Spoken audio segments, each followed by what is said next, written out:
Mon objectif serait vraiment que le médecin ne choisisse pas l'euthanasie comme la solution facile et que les personnes qui demandent l'euthanasie puissent vraiment avoir cette obligation de faire l'expérience de soins palliatifs avant de la demander.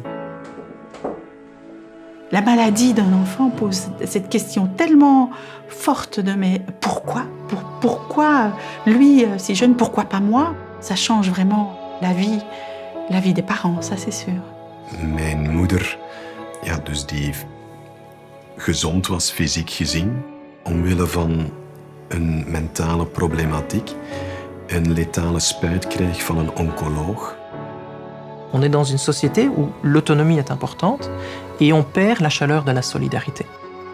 Tout le monde veut être indépendant, mais on a oublié que le fait d'être dépendant de l'autre, ça peut nous faire beaucoup de bien. La personne, toujours, elle peut grandir dans sa vie, même si elle est à la fin de sa vie. Et même, parfois, l'accomplissement, il est de manière extraordinairement vécu en fin de vie. If death is your only solution, and if death is invoked as often as it is in the Low Countries, then something must be wrong with the entire culture. Dus mijn moeder had een zware mentale problematiek. Zij heeft te kampen gehad met verschillende depressies gedurende haar hele leven. Zij was jarenlang in behandeling voor haar depressies bij een psychiater.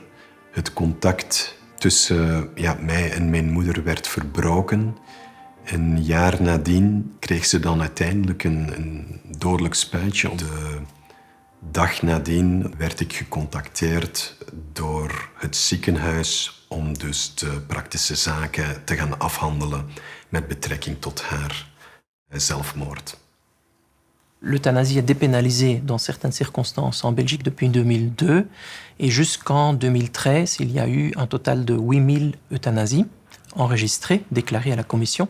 Je mag fysiek volledig in orde zijn, maar als je dus mentale problemen hebt, zoals bijvoorbeeld een ongeneeslijke depressie, dan zijn er dus in België artsen die daarvoor iemand mogen een spuitje geven.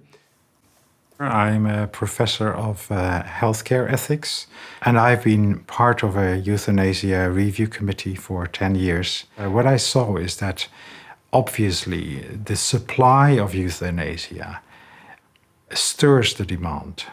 What you see is that for an increasing amount of people, euthanasia becomes the default way to die. Je crois qu'entre 2012 et 2013, il y a eu 40% d'augmentation. Donc, il y a eu un doublement en 5 ans des malades qui n'étaient pas en phase terminale. Je suis médecin oncologue et je suis responsable aussi d'une unité de 6 lits de soins palliatifs. Les militants pro-euthanasiques, ce qu'ils veulent, ils l'ont toujours dit, c'est que chacun a le droit de décider s'il veut encore de sa vie ou pas. Et l'État, ce n'est que normal que si moi je ne veux plus de ma vie, l'État m'aide à m'en débarrasser.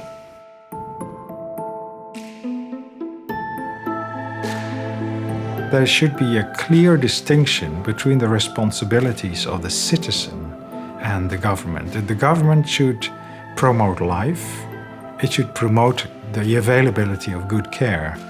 And when people make the tragic decision to shorten their lives, the government should not be encouraging this. Voor, zoals het ook altijd is gezegd geweest in die media, dat was voor mensen op het einde van hun leven, mensen met terminale kankers, die dus lagen te creperen, die zaten uitgeschreven van de pijn, de artsen dan een manier hadden om gewoon dat leven toch te kunnen beëindigen, dat de artsen dan beschermd zouden worden tegen gerechtelijke vervolging. La loi est une loi qui est extrêmement floue, peu précise. Par exemple, elle ne mentionne pas le terme de souffrance terminale. Le mot terminal n'y est pas. Donc, elle peut être appliquée aussi dans des situations qui sont non terminales. C'est d'ailleurs le cas dans 15% des cas. Elle parle de souffrance physique ou psychique. Donc, c'est une loi qui est très floue et qui a permis de passer d'une application plutôt stricte vers une application de plus en plus large. Et c'est ce qu'on a vu dans les médias aussi. on se rend compte que c'est un acte qui est de plus en plus délégué par les infirmières. Or, normalement, c'est le médecin et uniquement le médecin qui le fait. What I've seen is that the law, in fact, has the effect of not offering people enough life support. Il m'est arrivé d'entendre qu'on propose l'euthanasie à des personnes qui n'y pensent pas eux-mêmes. Personnellement, je pense qu'il y a de meilleures solutions que l'attribution directe de la mort. Et cette meilleure solution, c'est les soins palliatifs qui vont s'occuper de tous les aspects de la personne humaine. J'ai des confrères qui sont militants euthanasiques et qui disent « Moi, je n'ai pas d'état d'âme à euthanasier quelqu'un. Je regarde si c'est dans les critères de la loi. » Le risque de la loi de l'euthanasie, c'est de la banaliser. C'est d'en arriver à croire que nous sommes tous capables de la demander pour tout et pour n'importe quoi. Si elle trouve que ne plus voir clair, c'est intolérable, c'est incurable parce qu'elle ne veut pas mettre de lunettes, eh bien alors on se retrouve dans une situation où oui, elle est dans les critères de la loi, elle demande de manière persévérante. Où est le problème ? Alors, ce qui m'a beaucoup impressionné cette année, c'est de rencontrer des étudiants qui m'ont dit les larmes aux yeux, nous avons rencontré un médecin qui a proposé l'euthanasie. Et là, c'est vrai que ça m'a glacé le sang. D'abord parce que c'est hors la loi, fondamentalement, et parce qu'on passe à côté de tragédies humaines. We cannot force people to live, but that does not mean that there is a duty on the side of the doctor to do euthanasia.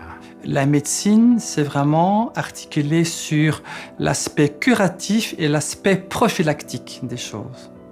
Est-ce que l'euthanasie fait partie de cet acte curatif ou préventif ? On peut se poser la question.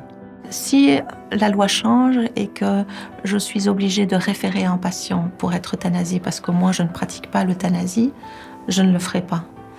Même si je me mets en porte-à-faux vis-à-vis de la loi. I have seen several doctors who have said, I will no longer perform euthanasia because I think that the patients have become too demanding. They don't no longer respect my professional autonomy. On est là pour soigner nos malades, pour s'occuper d'eux, guérir, soulager, consoler. Mais nous ne sommes pas là pour résoudre leurs problèmes métaphysiques, leurs problèmes de sens de la vie, et encore moins de les aider avec ces problèmes-là en administrant la mort. Doing euthanasia, killing another person, is an intrinsically, in ethical terms, an intrinsically problematic act. Dus mijn moeder is uiteindelijk op een half jaar tijd, dus ze gaat naar een oncoloog en die mag dus beslissen wat hij wil. Die mag dus iemand met een mentale problematiek, mag die dus legaal, bij wijze van spreken, gewoon doodspuiten. Je ne vois pas comment on peut aujourd'hui, de manière scientifique, oser affirmer que l'état dépressif ou la souffrance psychique d'une telle personne le sera encore dans un mois. In Vlaanderen dat je dus mensen kunt doden zonder zelfs maar de familie te moeten verwittigen. I have a good friend who wanted to have euthanasia back in the 1990s, who now is very happy that there was no such possibility because she has recovered almost completely. Mais j'ai quand même travaillé avec un groupe de 65 psychiatres, et donc il y en a de nombreux qui disent qu'effectivement, on peut difficilement objectiver une souffrance psychique et encore moins déclarer qu'elle est irréversible. Qui nous dit que dans un mois, il n'y aura pas peut-être un nouveau traitement? Qui nous dit que la personne ne va pas rebondir autrement? Qui nous dit qu'elle ne va pas faire des rencontres qui vont la faire vivre? Even though I can imagine that individual patients would like to have euthanasia, I think it is very, very unwise and counterproductive to have this as a general possibility in the law. On commence à proposer la mort comme une solution médicalisée. Et ça, pour une situation non terminale et des maladies difficilement objectivables et dont on peut difficilement dire qu'elles soient irréversibles, cela pose problème. Les soins palliatifs, c'est la prise en charge active et globale de patients pour lesquels les soins curatifs n'ont plus beaucoup de prise. Ce qui m'a amenée à me spécialiser en soins palliatifs, puis soins palliatifs pédiatriques, c'est en fait des expériences de mort que j'avais eues moi-même dans mon parcours. Alors l'euthanasie, mourir dans la dignité, je m'interroge parce que est-ce que avec les soins palliatifs, on ne meurt pas dans la dignité? Est-ce que c'est ça que ça veut dire? Et la dignité, est-ce que ce n'est pas mourir et assumer son chemin jusqu'au bout? C'est une manière de réhumaniser la médecine. Donc, si on veut réhumaniser la médecine, c'est parce qu'on veut aussi réhumaniser la société, donc s'intéresser les uns aux autres, montrer que ce qui compte, c'est de s'aimer, quoi. Et donc ça, c'est quand même une idée qui est très importante aussi pour soulager beaucoup de personnes, c'est que la fin de vie, en général, se passe doucement et se passe bien. Une approche en soins palliatifs permet de prendre soin de tout le monde, de l'enfant qui va mourir, de la famille, des frères et sœurs, de tout le réseau de l'enfant. Parce qu'une fois que l'enfant n'est plus là, le réseau reste. Tous les patients qui veulent l'euthanasie devraient être obligatoirement dans cette expérience palliative. Et ils verraient, comme la plupart des patients que j'ai connus qui sont arrivés avec une demande d'euthanasie, que celle-ci disparaît dans la majeure partie des cas lorsqu'un patient est soulagé physiquement et entouré affectivement. C'est clair que plus de 80 à 90% des demandes d'euthanasie sont neutralisées lorsque ces deux conditions sont remplies. If they only knew what is possible now, I think many of them wouldn't ask for euthanasia. Ma pratique de tous les jours, c'est une pratique de médecin, donc je suis proche de mes malades et j'essaye d'obtenir le mieux pour eux dans les circonstances dans lesquelles ils se trouvent.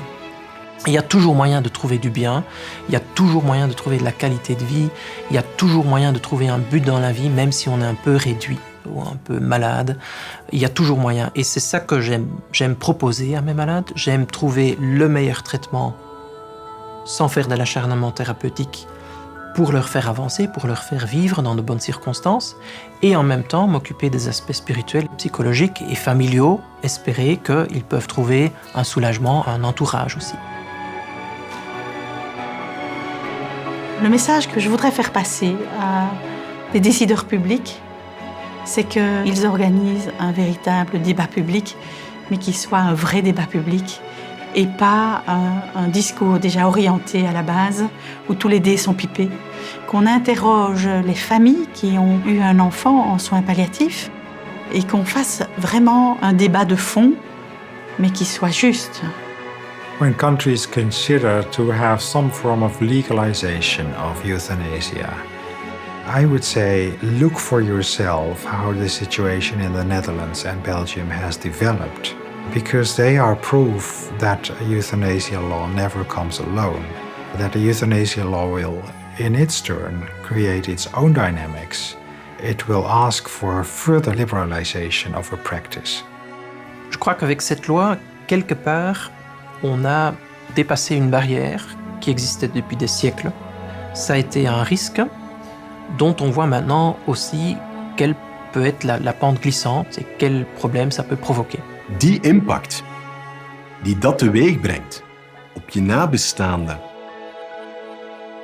het enige wat ik kan doen is dan effectief dat verhaal brengen. En het grote probleem is dat wij in onze samenleving blijkbaar het begrip betekenis voor de anderen zijn verloren.